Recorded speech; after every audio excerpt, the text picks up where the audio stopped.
Brussels. The streets that once pulsed with the calm rhythm of diplomacy and bureaucracy are now filled with smoke, chants, and anger. From Warsaw to Paris, Amsterdam to London, one capital after another trembles. But this time, everything feels different. Because this time, it's not the periphery burning, it's the heart of Europe itself. Brussels, the symbolic capital of the European Union, has turned into a battlefield. What was once a city of conferences, negotiations, and quiet compromise has erupted into chaos. Tens of thousands of citizens have poured into the streets, furious after years of EU-backed austerity.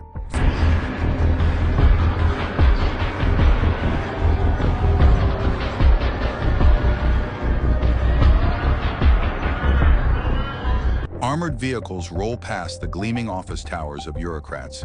Tear gas clouds drift through cobblestone alleys that once hosted diplomats. The police respond with water cannons and batons. Buses, trams, and subways have stopped. The veins of the city, its transport and trade, are paralyzed. Brussels airport, Zaventem, stands still. What began as a national strike has now exploded into something far bigger.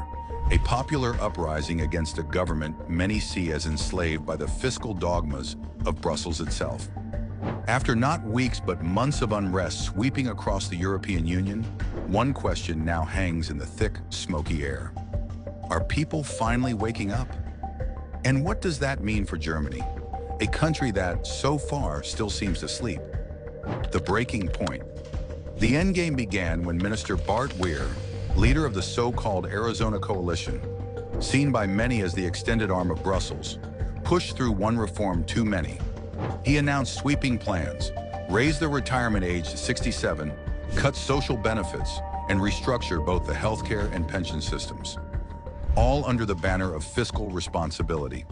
For critics, it was not reform, but surrender. Another chapter in the long book of EU-imposed austerity, written in sterile technocratic language but paid for by ordinary people. For the average Belgian, it meant one thing: work longer, earn less, and watch prices outpace wages. It meant seeing the capital of Europe grow richer while personal life grew smaller. And then something broke, a fatal miscalculation. When De Weer refused to back down, Belgium's three largest unions, FGTB, CSC, and CGSLB, called for a nationwide strike. Within hours, factories went silent, schools shut their doors, and airports froze. Streets filled with red banners and hand-painted slogans. Local media reported over 120,000 protesters, while police estimated closer to 80,000. Numbers aside, the message was the same: enough is enough. Across the capital, signs read, "Arizona promised, Arizona lied," a direct jab at the ruling coalition. Another slogan captured the mood of the nation: more work for less pension. And everywhere you looked, the red crossed-out number 67 became the symbol of the resistance, a clear rejection of the proposed pension reform.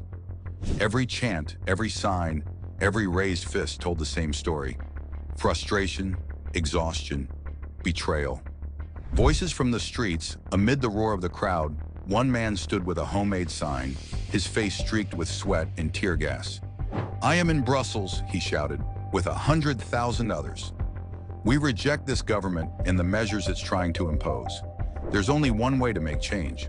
Go out, fight, and stay until the government either resigns or collapses. That's it. That's all. No speechwriters, no PR polish. Just the raw truth from someone who's had enough." Others echoed the same sentiment. "Nothing in Europe is improving," a young woman from Liège told reporters. "Employers think they own everything. The far right keeps rising because people feel ignored. We don't want extremism. We want fairness. We just want to live." Their faces said what millions across the continent feel: exhaustion mixed with defiance, a deep sense that the system no longer listens, that Brussels has become a wall, not a voice. The unions, union leaders accuse both the Belgian government and the EU of targeting the weakest, workers, retirees, the sick, and the poor, while leaving the wealthy untouched. Belgium's unions, among the most powerful in Europe, warn that these austerity reforms will hollow out the welfare state, the very safety net rebuilt from the ruins of the last century. Their message is simple yet cutting: EU debt targets cut from below, while taxes on the rich and corporations remain sacred. "We are here to express our outrage," said one union representative through a megaphone. "These measures are disproportionate. They punish the most vulnerable, the workers, the sick, the elderly. We demand that they be stopped. We are ready to sit down with the government or bring it down entirely." As the water cannons rolled forward, the demonstrators stood their ground. The sound of drums, chants, and sirens blended into one relentless rhythm. Even as night fell, their voices did not fade.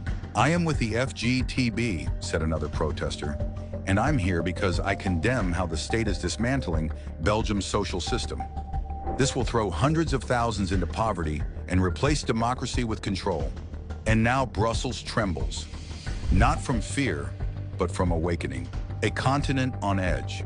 The chaos in Brussels is not an isolated storm. It is a mirror reflecting the fractures of an entire continent. From Paris to Warsaw, from Rotterdam to Rome, the same fire burns beneath the surface. The same anger at a system that promises stability but delivers inequality. In France, Paris feels like a pressure cooker on the verge of explosion. Teachers are leaving classrooms, nurses are walking out of hospitals.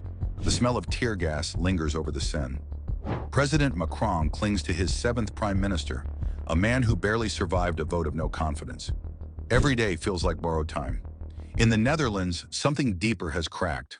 What began as housing protests and farmers' demonstrations has transformed into a broader revolt.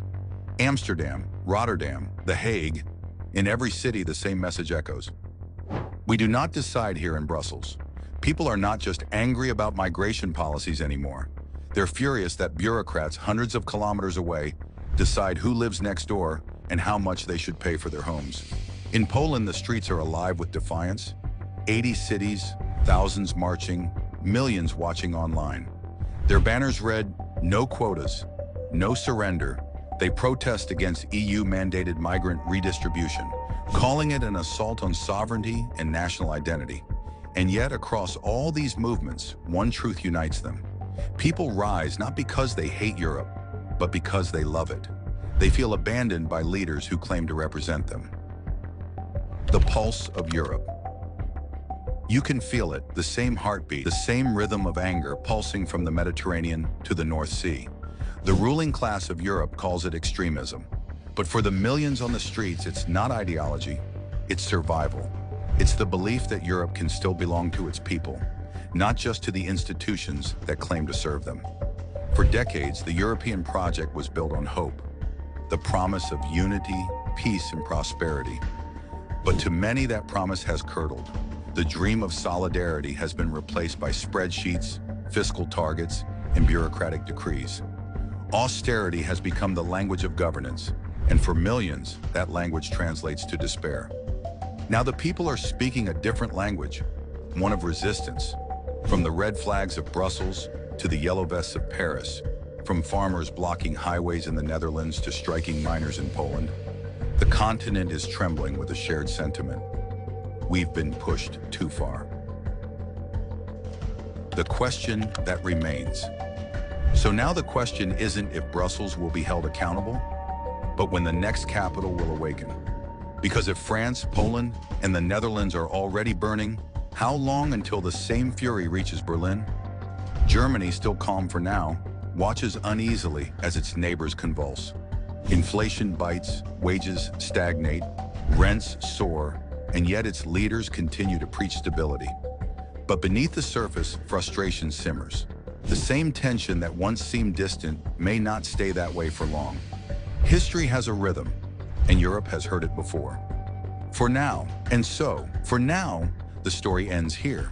Brussels still burns, Paris still protests, and the streets of Europe still echo with a single refrain. Enough. If this is the beginning of something new, a rebirth or a reckoning, no one can yet say. But one thing is certain, the age of quiet obedience in Europe is over. People are no longer content to be managed. They demand to be heard, and as long as the smoke rises from the streets of Brussels, that message will not fade. So if you've followed this far, don't just scroll past. Stay tuned. The story of Europe's awakening is only just beginning.